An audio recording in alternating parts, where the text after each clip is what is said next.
Snoring, although seemingly a very annoying characteristic for the partner who's sleeping in the room,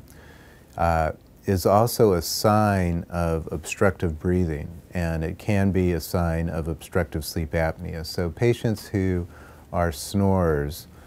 should be evaluated to make sure that they don't have a significant medical problem called obstructive sleep apnea, which is actually the discontinuation of breathing when someone's sleeping for up to a minute or two, which causes the oxygen to the blood to come way down and can also cause pulmonary hypertension and heart arrhythmias and many other medical problems. So the sign of snoring is an important one to address to make sure that patients don't have obstructive sleep apnea.